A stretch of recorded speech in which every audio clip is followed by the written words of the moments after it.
From the waiting rooms to the crowded trains, you can hear the bells of freedom ring. And we are driving to Montgomery, where the times have changed. Come on, we are driving. Rosa Parks was a seamstress in Montgomery, Alabama. On December 1st, 1955, at the end of her workday, she boarded a bus and sat in the section designated for coloreds. Mrs. Parks was 42 years old, and although she was secretary to the Montgomery chapter of the NAACP, she didn't board the bus with a protest in mind. It was just the end of another long, hard day at work.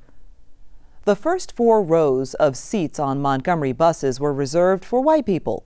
The colored sections were in the rear, even though blacks usually constituted more than 75% of the passengers on board.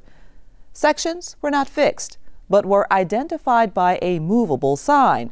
The driver could move the colored section sign to wherever he pleased or take it away altogether. If white people needed more seats, blacks were forced to move to seats in the rear. If no more seats were available, they had to stand or leave the bus altogether. Although she didn't remember it at the time, Rosa Parks had encountered the driver before. One rainy day back in 1943, Mrs. Parks had boarded the front of the bus and paid her fare. Before she could move to her seat, the driver, James F. Blake, told her she must follow city rules. That meant leaving the bus and re-entering it through the back door. Mrs. Parks got off the bus, but before she could get back on through the rear door, Blake had driven off, leaving her to walk home in the rain. And now, 12 years later, the same driver was ordering her to give up her seat to make room for a white passenger. There were 3 other black people on the bus that day, and they had complied with Blake's order, but something in Rosa Parks had snapped, and she refused. She said no. Blake told her that he would have to call the police and have her arrested, to which she replied, "You may do that." This dignified, resolute act of defiance would spark the Montgomery bus boycott and thrust Martin Luther King Jr. into a leadership role in the civil rights movement. Well, Rosa Parks was such a special woman. One, she was quiet. She was completely humble and sweet, and there was nobody in Montgomery that did not like her. She was also very active in the NAACP youth group, and so she was involved quietly, almost in the background, for years with the NAACP and social change. And so when this quiet, sweet woman was thrown into jail for refusing to get off the bus and go to the back of the bus, it served as the spark that lit a smoldering movement that had been almost ready to catch fire.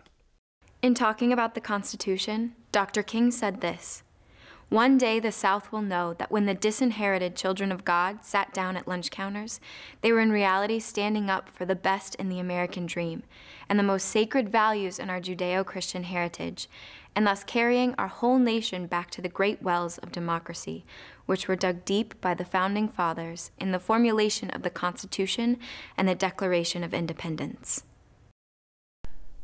Public transport was divided into white and colored sections. African Americans were often forbidden from holding certain jobs, such as in law enforcement, and they were cheated out of their votes by poll taxes or other disenfranchising tactics. This harsh, legalized segregation continued until 1954. That year, the Supreme Court overturned the separate but equal doctrine in another landmark case it heard.